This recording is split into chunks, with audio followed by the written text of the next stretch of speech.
Kanchipuram Vakula silks నాణ్యత మా ప్రాధాన్యత. మదీనాగూడ, మియాపూర్, హైదరాబాద్ లో త్వరలో శుభారంభం.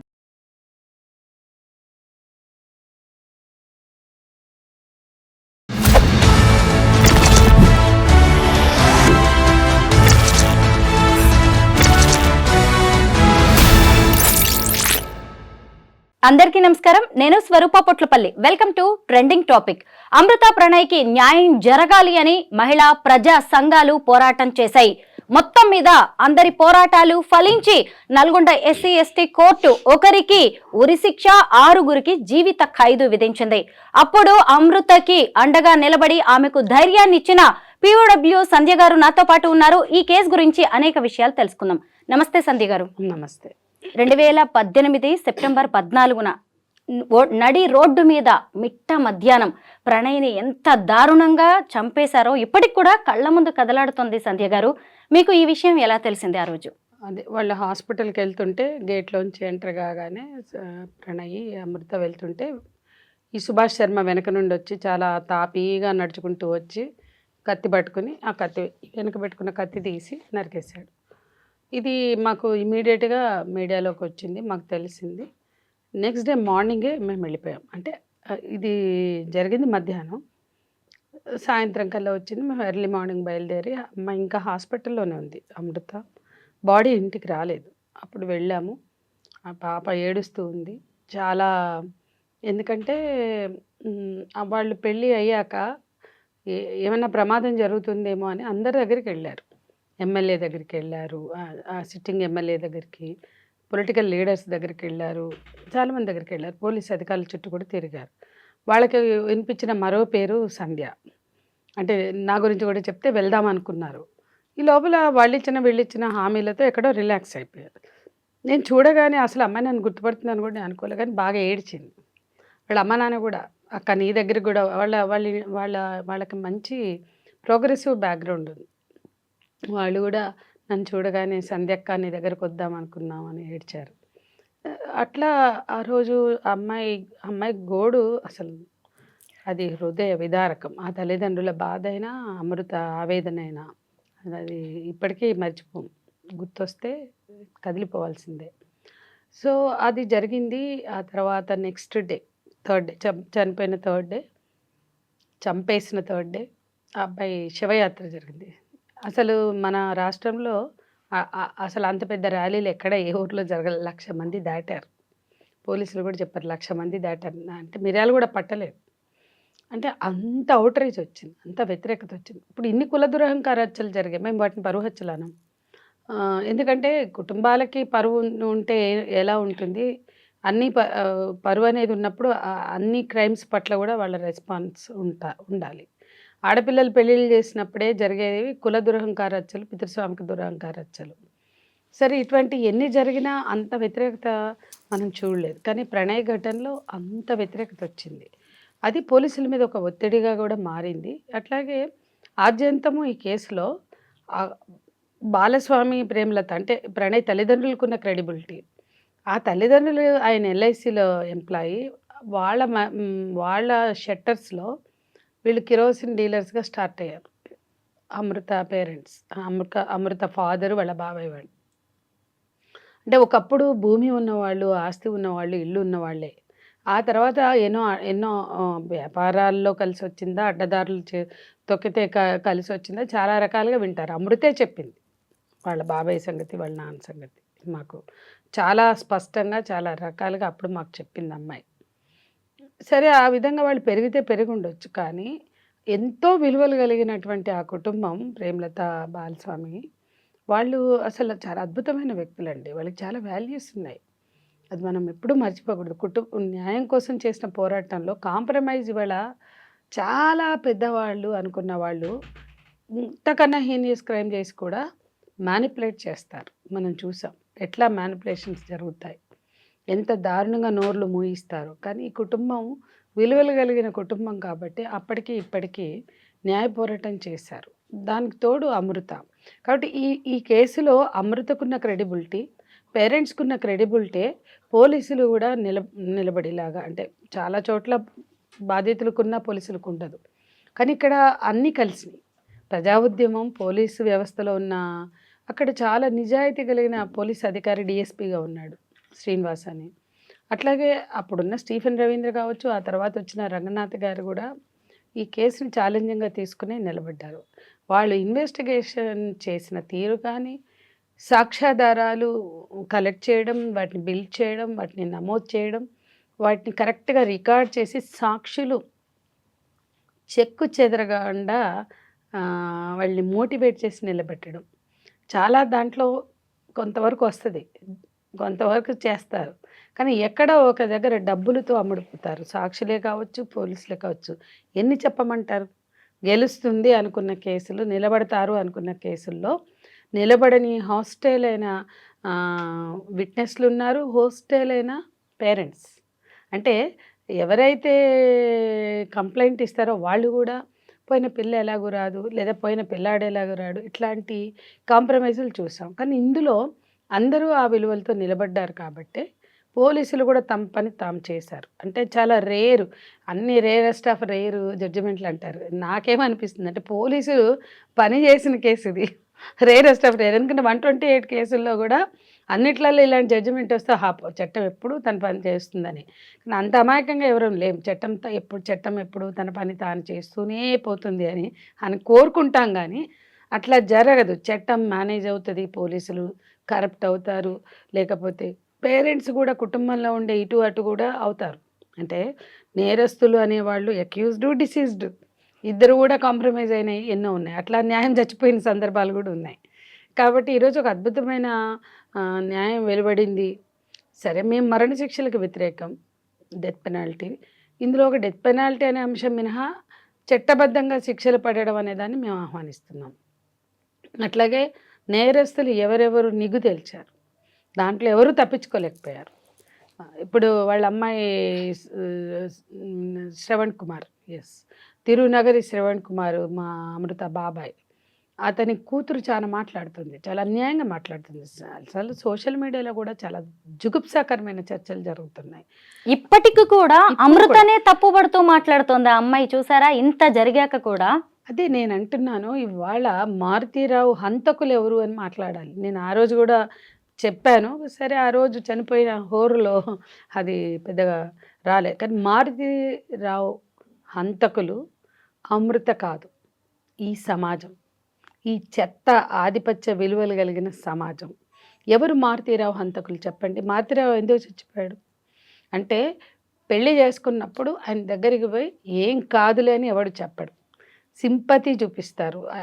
ఆయన ఏడుస్తుంటే నా కూతురు నన్ను డిచ్చగొట్టి వెళ్ళిపోయి చేసిందంటే ఆయనని ఇంకాస్త ఎక్కేస్తారు. అట్లా మొదలై ఆయనను ఒక క్రిమినల్గా, అసలు పోలీసు అధికారులతో క్లోజ్గా పనిచేసిన వాళ్ళకి తెలుస్తుంది ఆ నేరం చేసిన తీరు. దాంట్లో శ్రవణ్ కుమార్ పాత్ర ఏంటి, ఎట్లా ప్రోత్సహించారు ఇదే కాదు, చాలా చాలా నేరాలు జరిగినాయి అక్కడ.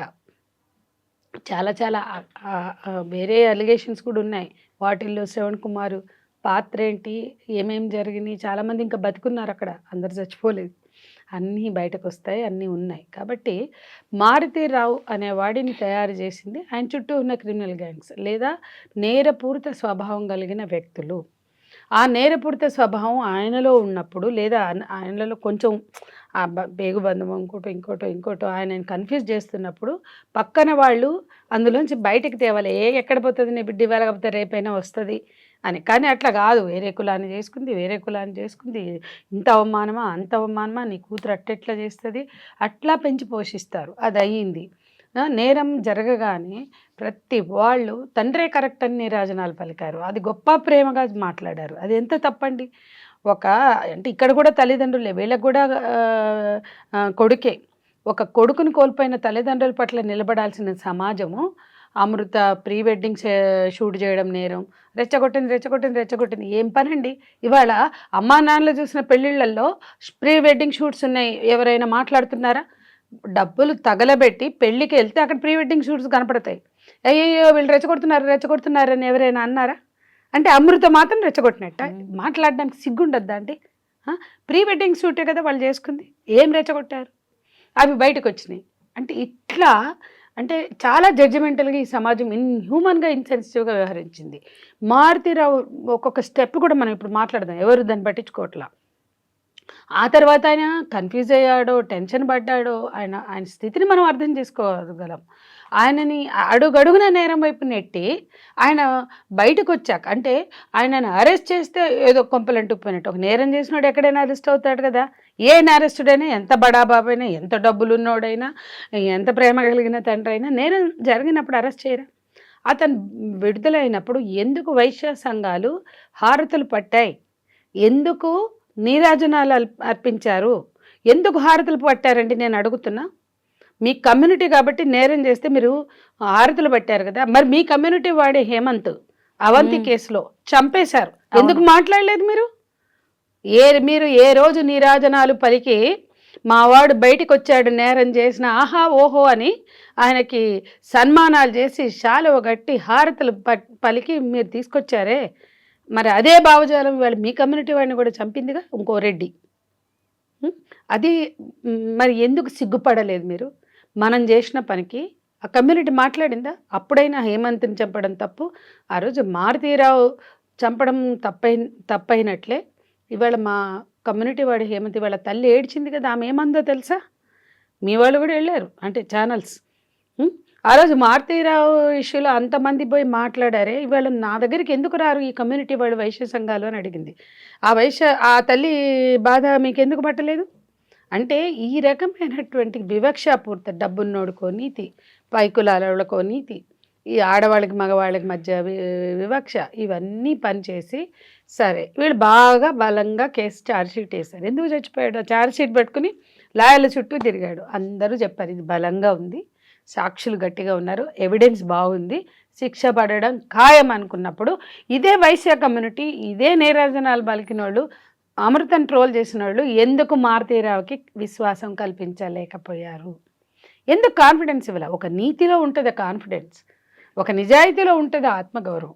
ఇవాళ ఆయన దెబ్బతిన్నారు అంటే ఆయనకు ఆత్మస్థైర్యం కల్పించడంలో వ్యవస్థ విఫలమైంది. ఆయన ఛార్జ్ వేశాక తను చేసిన తప్పుకు తప్పించుకోలేను అంటే చట్టబద్ధంగా శిక్ష పడే కన్నా నాకు నేనే శిక్ష వేసుకుంటా అన్నాడు. అది పీర్ గ్రూప్ ప్రెషర్. కాబట్టి నేను అమృత ఫోన్లో మాట్లాడితే కూడా ఏం మాట్లాడాలి నాకు అర్థం కావట్లా అంటే, ఏం మాట్లాడొద్దమ్మా, ఎప్పుడైనా ధర్మం గెలుస్తుంది, న్యాయం గెలుస్తుంది. హర్షం, ఏ మరణం పట్ల కూడా హర్షం వద్దు మనకి. నన్ను చాలామంది అడిగారు, నేను మారుతీరావు ఆత్మహత్య పట్ల నేను హర్షం వ్యక్తం చెయ్యను, బాధ కలుగుతుంది. మారుతీరావు ఈ వ్యవస్థలో ఉండే చెత్త భావజాలానికి బలైపోయాడు. ఏ వ్యవస్థ అతన్ని ఎంకరేజ్ చేసిందో ఆ వ్యవస్థ అతన్ని కాపాడుకోలేకపోయింది. ఈ ద్వంద్వ విలువలు చట్టం ముందు ఓడిపోయినాయి అని చెప్పి ఆ రోజు కూడా, అంటే అది ఛార్జ్షీటే పడింది. అంటే అతను తాను మేనేజ్ చేసుకోగలుగుతాను అనుకుంటే చచ్చిపోయేవాడు కాదు. అంటే చూడండి, అంటే ఎక్కడికి వాళ్ళ బడాబాబులు ఎక్కడా కూడా ఎన్కౌంటర్లు అవ్వరు, ఎక్కడా కూడా వాళ్ళకి మరణశిక్షలు పడవు. ఈ కేసులో ఆ మేరకైనా పడింది అంటే మారుతీరావు అన్ని విధాలు ఓడిపోయాడు, ఆఖరికి ఆత్మహత్య చేసుకున్నాడు. అంటే దీంట్లో మొరాలిటీ లేదు. అంటే మిగతా కేసుల్లో నేరం చేసినా కూడా వాళ్ళు ఏదో ఒక పరువు, అంటే పవర్, అది అడ్డం పెట్టుకుని మేనేజ్ చేయడానికి ట్రై చేస్తారు. ఇక్కడ అన్ని విధాలు ఓడిపోయాడు అతను. కాబట్టి అతన్ని సృష్టించిన సమాజం, అతన్ని ఎంకరేజించిన సమాజమే బాధ్యత వహించాలి మారుతీరావు హత్యకి అనుకుంటే ఇక కేసు ఇవాళ ఈ కేసుని నిన్నంతా అదే చెప్పాను. ఎన్కౌంటర్లో రాని ఆత్మవిశ్వాసం బాధితులకి నేరం చేసినప్పుడు శిక్షలు పడితే ఎన్కౌంటర్ కూడా శిక్షే అనుకుని వాళ్ళు భ్రమిస్తారు. కానీ అక్కడ కల్పించలేని విశ్వాసం, చట్టం పట్ల గౌరవం, ఒక భయం, ఇది కల్పిస్తుంది. అది వాస్తవం. అది మేము ఆ రోజే చెప్పాం. దిశ ఎన్కౌంటర్ జరగంగానే మేమే వేశాం. అసలు వాళ్ళు నేరస్తులు అవునో కాదు నువ్వు చెప్తే ఎందుకు నమ్మాలి? నువ్వు రుజువు చేయి. రుజువు చేయాల్సిన బాధ్యత వ్యవస్థ మీద ఉంది. మీరు నేరస్తులు అనుకునే వాళ్ళంతా పిట్టల కాల్ చేస్తే కుదరదు. వాళ్ళు అర్భకులు. వాళ్ళు ఒకవేళ వాళ్ళే చేస్తే నువ్వు రుజువు చేయడానికి నీకున్న కష్టం ఏంటి? వీళ్ళు వాళ్ళని ఆ రోజు ప్రొడ్యూస్ చేస్తే ఏమని చెప్పారు తెలుసు? ఇది 12వ అంటే 11 జరిగినప్పుడు మీరు ఎందుకు పట్టుకోవాలి? మీ చేతకంతనం ఉంది కదా. అంతెందుకు జరగగానే ఆ అమ్మాయి తల్లి పరిగెత్తింది, దిశ తల్లి. నువ్వు వెళ్ళి మీరు దిశ తల్లి పోలీస్ స్టేషన్కి వెళ్ళాక 3 గంటలు ఉంది ఆ టోల్గేట్లో ఆ పక్కన. ఈ 3 గంటల దగ్గరే 1.5 కిలోమీటర్. మీరు పెట్రోలింగ్ వ్యాన్ తీసుకుని వెళ్దాం, నా కూతురు అక్కడ టోల్గేట్ కాడ నిలబడి ఫోన్ చేసింది, ఏమైనా యాక్సిడెంట్ అయి పడిపోయిందేమో అని పరిగెడితే మీరు అప్పుడే వెళ్ళి ఉంటే ఆ పిల్ల అక్కడే మాట్లాడుతూ చెల్లితో కనపడేది కదా. ఆ చేతగానితనాన్ని, మీ ఫెయిల్యూర్ని కప్పిపుచ్చుకుంటూ ఆ రోజు ఎన్కౌంటర్ డ్రామా ఆడారు. అదేమంటే వాడు 12వ 11 ఏం చేశారు? 11లో నేరస్తులను పట్టుకోవడం మీకు చేత కాలేదని ముందు ఒప్పుకోండి. మీరు ప్రకటించారా? 11లో మేము ఫెయిల్ అయ్యాం, అందుకే వీడు 12 చేశారు. ఈ ముగ్గురే 11 చేశారట. నమ్మడానికి వీలుగా ఉందా? అసలు ఎవరైనా అసలు దిశ ఎన్కౌంటర్లో సజ్జనార్ని మెచ్చుకున్నోళ్ళు, క్షీరాభిషేకాలు పూలాభిషేకాలు చేసిన వాళ్ళు ప్రశ్నించడం మర్చిపోయారు, కామన్ సెన్స్తో ఆలోచించడం మర్చిపోయారు. కాబట్టి అవి ఇవ్వవు. అందుకే మేము తెల్లారే జరుగుతుందన్నారు, తెల్లారే రేపు జరిగింది. ఆ తర్వాత ఇప్పటికి బోల్డ్ జరిగినాయి, పిల్లలవి జరిగినాయి, ముసలాళ్ళవి జరిగినాయి. కాబట్టి ఎప్పుడైనా చట్టం, ఇవాళ అనేక దేశాల్లో చట్టం అంటే ఎందుకు భయపడుతున్నారండి? అమ్మో తప్పించుకోలేం, అస్సలు చట్టం ముందుకు వెళ్తే తప్పించుకోలేం, ఏ వయలేషన్ కూడా కుదరదు. మీరు డ్రైవింగ్ ట్రాఫిక్లోనే వయలేషన్ చేస్తారా? మన వాళ్ళు పోయి ఎక్కడ లైసెన్స్ పోతుందని భయపడతారు. కాబట్టి వయలేషన్కి భయపడే చట్టాలు కావాలి. ఏ వయలేషన్ చేయాలన్నా, ఏ ఉల్లంఘన చేయాలన్నా చట్టం ఊరుకోదు, చూస్తూ ఉంటుంది అనే భయం, గౌరవం రావాలి. అందుకే అవి ఉన్న అన్ని దేశాల్లో నేరాలు తక్కువ ఉన్నాయి. స్కాండినేవియన్ కంట్రీస్లో మరణశిక్షలు లేవమ్మా. అమెరికాలో ఉన్న 56 రాష్ట్రాల్లో చాలా రాష్ట్రాల్లో మరణశిక్షలు లేవు, డెత్ పెనాల్టీ అంటే మేజర్గా 4-5 రాష్ట్రాల్లోనూ ఉన్నాయి. కానీ మరణశిక్షలు ఉన్న రాష్ట్రాల్లో ఉన్న వైలెన్స్ రేటు లేనిది వాటిలో తక్కువ ఉంది. అంటే వ్యవస్థ పనిచేయాలి, చట్టం పనిచేయాలి. ఈ తీర్పు ఆ స్పృహని కల్పిస్తుందని మేము ఆహ్వానించాము, ఆకాంక్షిస్తాం. సంధ్య గారు, అమృతకి వచ్చిన కష్టం శత్రువులకు కూడా రాకూడదు. ఒకవైపు కడుపులో ఉన్న బిడ్డ కోసం బతకాలో, ప్రాణంగా ప్రేమించిన ప్రణయ్ కోసం చావాలో తెలియక అమ్మాయి ఎంత అల్లాడిపోయిందో మనం అందరం చూసాం కదా. ఆ తర్వాత అసలు ఈ కేసులో ఆమె చట్టాన్ని నమ్మింది, న్యాయస్థానాలని, పోలీసుల్ని నమ్మింది. తల్లిదండ్రుల నుంచి ఎంత ఒత్తిడి వచ్చినా, డబ్బు ఆస్తి ఆశ చూపినా కానీ ఆ అమ్మాయి న్యాయం కోసమే నిలబడింది. అలాగే బాలస్వామి, ప్రేమలత గారిని కూడా మనం అభినందించాలి. మీరు కూడా మొదటి నుంచి చెప్తూనే ఉన్నారు. అయితే ఆ తర్వాత ఏం జరిగింది? ఈ కేసు మొన్నటి వరకు అంటే 6 ఏళ్ళు వాళ్ళు పోరాడారు. మీతో టచ్లోనే ఉన్నారా వాళ్ళందరూ? వాళ్ళు ఎప్పుడు నాతో టచ్లోనే ఉన్నారండి. అంటే అసలు ఇప్పుడు ఆ అమ్మాయి గురించి చక్కగా చెప్పావు, నాకు అది నచ్చింది. ఆ అమ్మాయిని అర్థం చేసుకున్న తీరులో చాలా కన్సర్న్ ఉంది. ఒక ఆడపిల్లని కావచ్చు, బాధితురాలనే కావచ్చు, ఆ కుటుంబం పట్ల ఈ వైఖరి అవసరం. బాధితుల పట్ల సమాజానికి ఎంతసేపు వాళ్ళు ఏడుస్తుంటే వాళ్ళ మీద రాళ్ళేసే పనే తప్ప నిన్న కూడా రాళ్ళేసే వైఖరి అంటే నాకు చాలా బాధ కలిగింది. ఇకపోతే మీరు అన్నట్లుగా అమ్మాయి పడిన అవమానాలు ఒక్క ఉదాహరణ చెప్తా. వరంగల్లో 9 నెలల పాప రేపుకు గురైంది, చచ్చిపోయింది, చంపేశాడు వాడు, ఒక ఉన్మాది. దానికి బాధేసి ఒక పోస్ట్ పెట్టింది, అప్పుడు ఎఫ్బీలో ఉండేది. ఆ పోస్ట్ పెట్టి, అయ్యో 9 నెలల పాపను కూడా వదిలిపెట్టరా, రేప్ చేసి చంపేస్తారా అని ఏదో పెట్టింది. పెట్టగానే ఒక అతను హిందూ ధర్మ పరిరక్షకుడు అనేది పెట్టుకున్నాడు ఐడి, పంపింది, నా దగ్గర ఉంటాయి ఇప్పుడు కూడా. మంచి పని అయింది. అది పెరిగి నీలాగా తల్లిదండ్రులకు శోభ పెట్టకుండా అట్లా చచ్చిపోవడమేనా ఏమని ఒకడు పెడతాడు. ఇంకోడు అయ్యప్ప స్వామి సంథింగ్, నేనే అయ్యప్ప ఏదో ఉంది, అయ్యప్ప సంథింగ్. అతను అంటాడు, అసలు నీలాంటి ఆడపిల్లల్ని చూసినప్పుడే అట్లాంటి కసి పుడుతుంది. ఇంకోటి రాస్తాడు, సిగ్గులేని బతికే హైదరాబాదు మిర్యాలగూడ మధ్య లారీలు ఆపుకునే బతుకు. ఈ అంటే 9 నెలల పాప మీద కామెంట్ పెడితే ఈ 3 నేను చెప్పాయి, అన్నీ చెప్పలేను. అట్లనే 50 కామెంట్స్. అది చూసి ఆ పిల్ల ఎంత డిస్టర్బ్ అయిందంటే, ప్రేమలత గారు నాకు ఫోన్ చేసి మస్తు ఏడుస్తుందండి, ఏదో చూసినట్టుంది, ఏదో రాసిండ్రంట అంటే, ఏమైందంటే ఆ బాబా ఎక్కిళ్ళు పెట్టి ఏడ్చింది అమృత. అంటే తట్టుకోలేకపోయింది. నేనేం చేశానంటే, నేను నేరమేం చేశానంటే, నేనేం తప్పు చేశానంటే అంటే అప్పటికి యూట్యూబ్ ఛానల్ అవి స్టార్ట్ కాలే. పోలీసులకు చెప్తే ఫేస్బుక్లో ఉండకు, కొన్ని రోజులు బయటకు రా అంటే, ఆ పాప ఫేస్బుక్లో ఉన్నప్పుడు పెట్టారు టార్చరు, ట్రోలింగ్. ఇది ఎక్కడి సంస్కృతి అండి? ఏ దేశం నుంచి దిగుమతి నెల, మన ఓన్ సంస్కృతి ఇదంతా. ఆ పిల్లని ఎఫ్బీలో ఎంత టార్చర్ పెట్టారో మేము చూసాం. అసలు నేను ఒక దశలో ఆ పిల్లని తీసుకొచ్చి బాధ్యతలను తీసుకొచ్చి ఎందుకు ఈ పిల్లల మీద ఇంత ట్రోలింగ్ జరుగుతుంది అని అమృతతో కేవలం సోషల్ మీడియా ట్రోలింగ్ మీదే నేను ప్రెస్ మీట్ పెట్టాలా అన్నంత ఆలోచించాను. జనరల్గా నాకు ఒక అలవాటు ఉంది, బాధ్యతలను తీసుకొచ్చి మీడియాలో పెట్టను నేను. అంటే అట్లా చేయను, నాకు ఇష్టం ఉండదు. ఏ బాధ్యతల కన్నీళ్ళని జూమ్ చేసి చూపించడం నాకు ఇష్టం ఉండదు. బాధ్యతలు ఆత్మస్థైర్యంతో పెరగాలి, ఆత్మగౌరవంతో జీవించాలి, కానీ మీడియా ముందు ఎందుకు అనుకుంటా. కానీ ఆ అమ్మాయి ఇష్యూలో అంటే అంత జరిగింది. పోలీసులు పాపం వాళ్ళు ఏం చేయగలుగుతారు, సైబర్ క్రైమ్ ఎంతకని చేయగలుగుతారు. వాళ్ళకి విసుగొచ్చింది. అంటే అన్నిసార్లు వాళ్ళు బాధ్యతగా ఉంటారని కూడా ఎక్స్పెక్ట్ చేయలేం. బంద్ చేసుకుని కూర్చో అన్నారు. నేనేం తప్పు చేసినా అంటే నేను ఎందుకు బంద్ చేయాలి, అసలు నేనేం తప్పు చేసినా అంటే నేనేం సమాధానం చెప్పాలి అమ్మాయికి. అట్లాంటి ఉదాహరణకి మీకు చెప్పాను.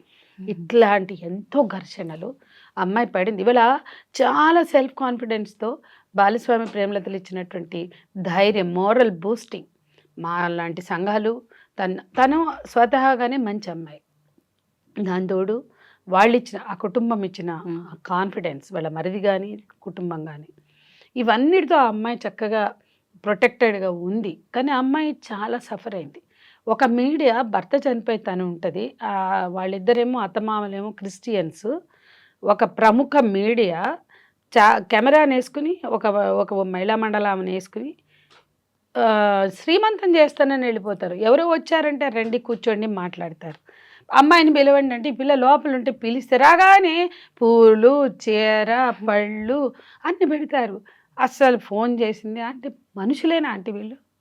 నాకు నా ప్రణయ్ లేక నేను ఏడుస్తుంటే 6వ నెల ఎప్పుడో శ్రీమంతం చేయడానికి ఒక ఛానల్ వెళ్ళిపోద్ది. మనుషులేనా అండి వాళ్ళు. ఇట్లాంటి ఎన్నో. ఈవెన్ డెలివరీ విషయంలో కూడా నేను ఢిల్లీలో ఉన్నా. ప్రొఫెసర్ సాయిబాబా అరెస్ట్ మీద ఢిల్లీలో పెద్ద ప్రోగ్రాం అరుంధతి రాయ్ వాళ్ళు నిర్వహించారు. నన్ను కూడా వక్తగా పిలిచారు, వెళ్ళాను.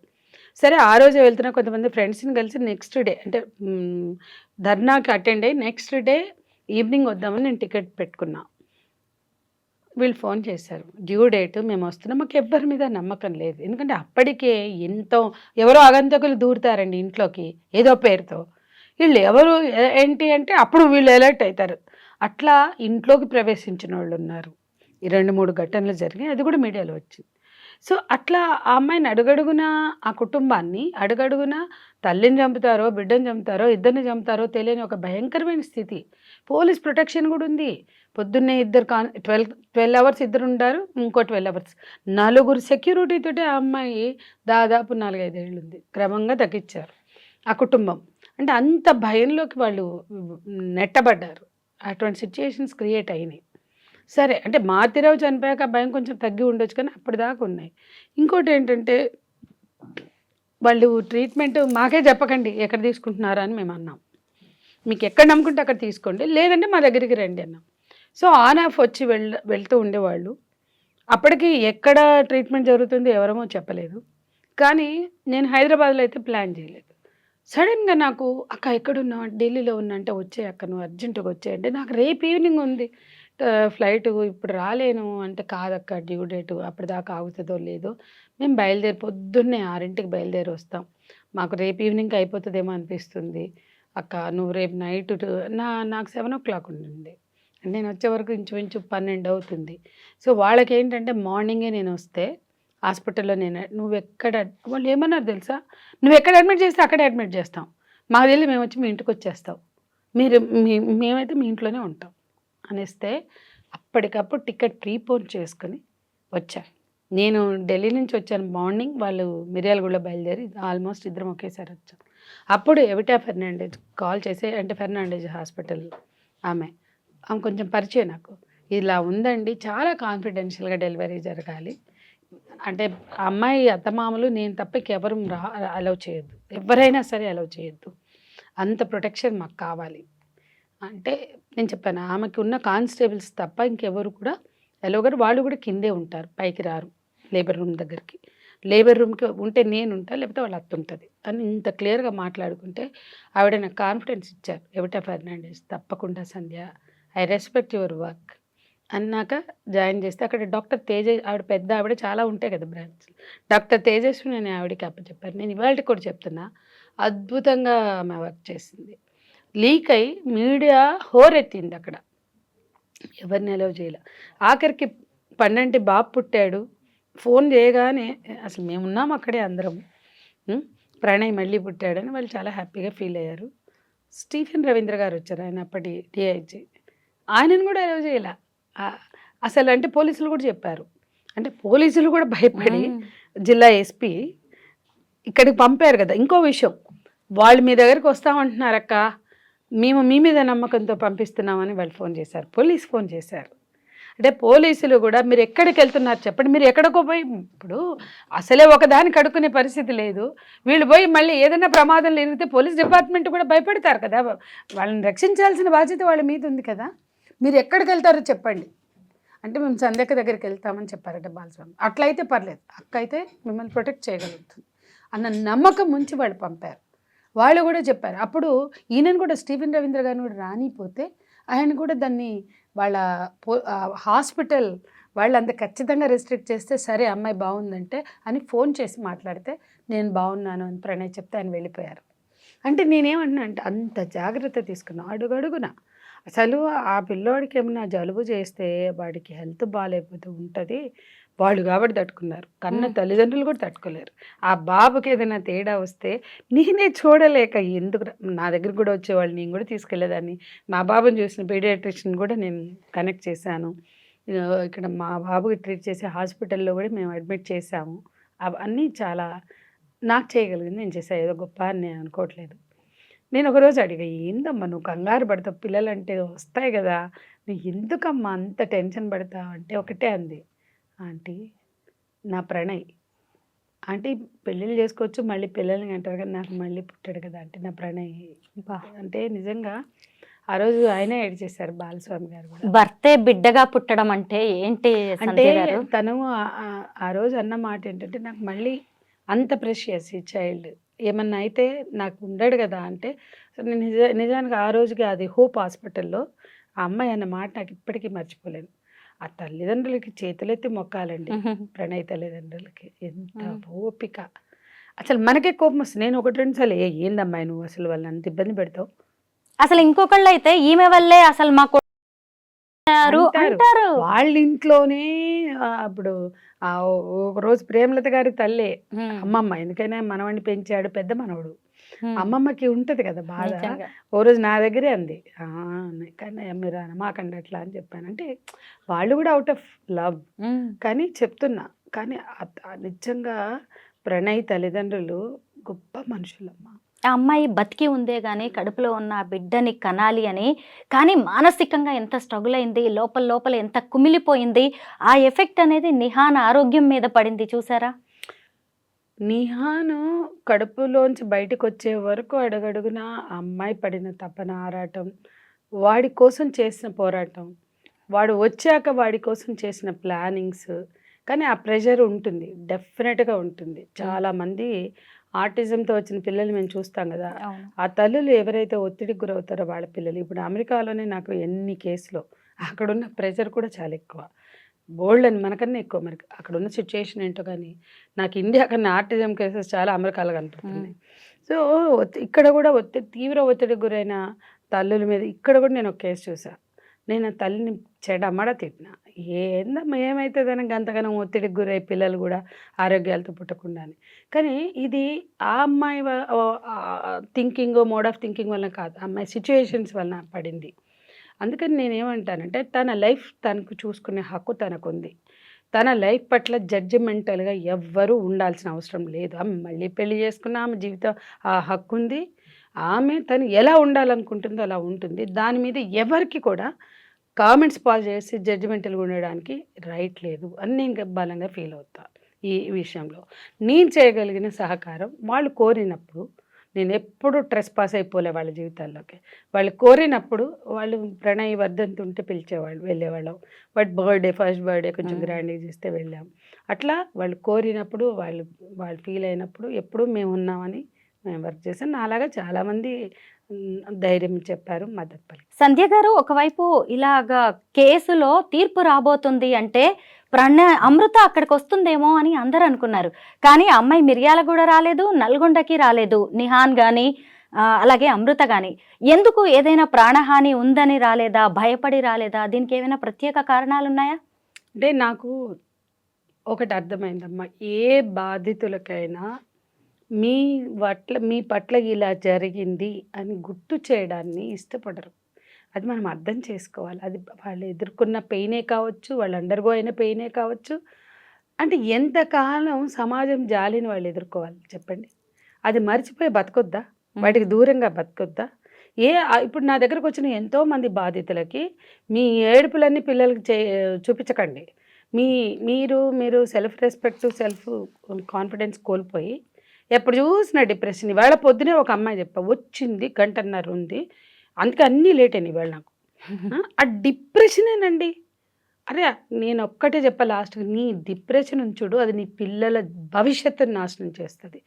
తమ పిల్లలే కావచ్చు, తల్లులు అంత తల్లైనా, తండ్రైనా ఇమ్మీడియేట్ పేరెంట్స్ అంత డిప్రెషన్‌లో ఉంటే పిల్లలు తట్టుకోలేరమ్మ. వాళ్ళకి నెగెటివ్ వైబ్స్ ఎళ్తాయి. అన్నీ నెగెటివ్ ఎనర్జీ అది.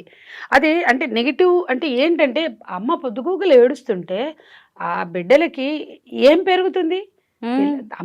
అమ్మ నాన్నలు సంతోషంగా ఉంటే పిల్లలు సంతోషంగా పెరుగుతారు. అమ్మ పొద్దుగూకులు ఏడుస్తూ అమ్మ జాలి మీదో, ఎంపతి మీదో, సింపతి మీదో ఉన్నప్పుడు దాని ఇంపాక్ట్ ఉండే చిల్డ్రన్ మీదే కదా! అది ఎందుకు అర్థం కాదు మనకి? కాబట్టి ఆ పాత జ్ఞాపకాలు నిహాన్ మీద పడకూడదని కూడా అనుకోవచ్చుగా. లేదా ఇప్పుడు చిన్నప్పుడు వేరు, ఇవాళ వాడికి కూడా కొన్ని అర్థమవుతున్నప్పుడు అవన్నీ ఏమైంది? ఎందుకు జరిగింది? నాన్నని ఎందుకు చంపేశారు? ఎవరు చంపేశారు? తాతనే చంపారా? ఆ అమ్మమ్మ దగ్గర వాడు ఉన్నప్పుడు ఆ చర్చలన్నీ ఇవాళ నిహాన్‌కి అవసరమా అని అడుగుతున్నాను. నేను నిహాన్ కోణంలోంచి మాట్లాడుతున్నా. అంటే మనం ఏదైనా కూడా ఇప్పుడు మేము ఇన్నిటికి వ్యతిరేకంగా ఇన్ని నిర్బంధాల మధ్య ఊపాలంటి కేసుల మీద మేము పోరాడతాం. కానీ బాధితులకు ధైర్యం చెప్తాం కానీ, నువ్వెందుకు అంటే ఫైట్ చేయి అంటాం. కానీ ఆమె సిట్యుయేషన్‌ని బట్టే చెప్తాం. ఆమె పిల్లలు ఇంకా సమస్యల్లో మేము వెళ్ళిపోయినట్టు, అక్రమ కేసులు మేము పెట్టించుకున్నట్టు వాళ్ళు పెట్టించుకోవాలని మేము అనుకోం. ఎందుకు అంటే వాళ్ళ స్థాయిని బట్టే దాన్ని ఎదుర్కొంటారు. వాళ్ళ చైతన్యాన్ని బట్టే ఎదుర్కొంటారు. అట్లాగే ఏ తల్లికైనా తమ జీవితంలో ఉన్న విషాదం పదే వాళ్ళ కళ్ళ ముందు ఆవిష్కరించబడాలి, వాళ్ళ కళ్ళ ముందు ఉండాలి అని అనుకోరు. తల్లిగా నువ్వు కూడా అనుకో. నీ జీవితంలో ఏమైనా పెయిన్స్ ఉంటే అది ఏదో అవసరమైతే వాళ్ళని ఎడ్యుకేట్ చేయడానికి ఎప్పుడైనా చెప్పాల్సి వస్తే చెప్తారేమో, కానీ పదే నీ జీవితంలో ఉన్న పెయిన్ కానీ విషాదం కానీ వాళ్ళ మీద రుద్దితే ఎట్లా ఉంటుంది? ఒక అమ్మాయి వాళ్ళ అమ్మ నాన్న అంటే చాలా ఇష్టం. తల్లి చనిపోయింది. ఆ పిల్ల ఆ ట్రోమాలోంచి బయటికి రాలేక పదే వాళ్ళ అమ్మాయిని పట్టుకుని ఏడుస్తూ ఉంటే పిల్లలు దాన్ని తీసుకోలేకపోయారు. ఎప్పుడు చూసినా వాళ్ళ అమ్మ గురించి ఏడుస్తుంది. మా అమ్మ ఏడుస్తుంటే మాకు బాధ ఉండదా అని అడిగింది. వాళ్ళు టీనేజ్లో ఉన్న పిల్లలు వాళ్ళ అమ్మమ్మ కోసం వాళ్ళ అమ్మ ఏడుస్తుంటే, మా అమ్మ ఏడుస్తుంటే మేము ఎట్లా తట్టుకుంటాం అన్నారు. అందులో న్యాయం లేదా? అంటే ఇది జీవితం అమ్మ. జీవితంలో చాలామంది ఆమె ఎందుకు రాదు, ఆమె ఎందుకు నిలబడదు అంటారు కదా. అంటే నువ్వు అలా అన్నావని నేను అనట్లేదు, కానీ దానికి సమాధానం వెతికే ప్రయత్నం చేసావు కదా. నేను దానికి కరెక్ట్గా చెప్పాలనుకుంది, నిహాన్ని దానికి దూరంగా పెంచాలని అమృత అనుకోవడం కూడా మనం అర్థం చేసుకోవాలి. ఎక్కడా కూడా అమ్మాయి యొక్క కామెంట్ కూడా చేయలేదు. రంగనాథ్ గారికి కాల్ చేసి మాట్లాడింది, థ్యాంక్స్ చెప్పిందే తప్ప. అయితే తర్వాత కూడా అమ్మాయి తన జీవితాన్ని ఎంత గొప్పగా తీర్చిదిద్దుకుంది. యూట్యూబ్లో తనను తాను డైవర్ట్ చేసుకుంది, మంచి వీడియోస్ పెట్టింది. ఆ విషయాల్లో కూడా పాపం ట్రోలింగ్ కి గురైంది. అమ్మాయి ఒక మంచి డ్రెస్ వేసుకుంటే కూడా అందరూ కోరుకున్నది ఆమె ఏడుస్తూ కూర్చోవడమే. అయితే ఈ తీర్పు తర్వాత ఆ అమ్మాయి అమ్మా నాన్న చేసిన పెళ్లిలో వాడు చచ్చాడే అనుకో భర్త, లేదా వదిలేసాడు అనుకో, మరో పెళ్లి చేస్తే తప్పపట్టినా ఇంత ట్రోలింగ్ ఉండదు. కానీ ఆ అమ్మాయి ఎప్పుడు చూసినా ఏడుస్తూ ఉండాలి. అంటే ఒక రకమైన కక్షపూరిత వైఖరి అట్లా ఉండకూడదండి. ఏ బాధితుల పక్షానైనా ఉండకూడదు. అయితే ఈ తీర్పు తర్వాత సోషల్ మీడియా అకౌంట్స్ నుంచి అమృత పక్కనే ఉన్న ప్రణయ్ అనే పేరును తీసేయడం మీద కూడా పెద్ద చర్చ జరుగుతోంది. అమృత రెండో పెళ్లి చేసుకోబోతోంది, అత్తమామలకి దూరం అయింది, కనీసం నల్గొండ రాలేదు, మిర్యాలగూడ రాలేదు అంటూ కొత్త కామెంట్స్, కొత్త వాదన అనేది తెర మీదకి తీసుకొచ్చే ప్రయత్నం జరిగింది. సంధ్య గారు, మీరేమంటారు దీని మీద? అంటే నేనేమంటానంటే, కొత్త జీవితంలోకి అడుగు పెట్టాలి, నిహాన్కి తండ్రి ప్రేమ దక్కాలి. అట్లాగే ఆమె చాలా సెల్ఫ్ కాన్ఫిడెన్స్తో బిడ్డను పెంచుకోవాలి అనుకున్నప్పుడు ఆమె అమృత ప్రణయ్ అని అన్ని రోజులు పెట్టుకోవడం కూడా అవసరం లేదని నేను అనుకుంటాను. అంటే ఎవరైనా మన ఇళ్లలో ఆడపిల్లలు యంగ్ విడోస్ అయితే, అది నిండా 20 ఏళ్ళు లేవు దానికి అప్పుడు. అంతే, పిల్లోడికి అబ్బాయికి అయితే 23 ఏళ్ళు. సంధ్య గారు, మొన్ననే 30 ఉన్నారండి. నేనేమంటున్నా అంటే, మన అమ్మాయి అట్లా ఉంటే ఇంకా అంత జీవితం అంతా విడోగా ఉండాలి మనం అనుకుంటాం, అనుకోం కదా. మరి అమృత ఏం తప్పు చేసింది?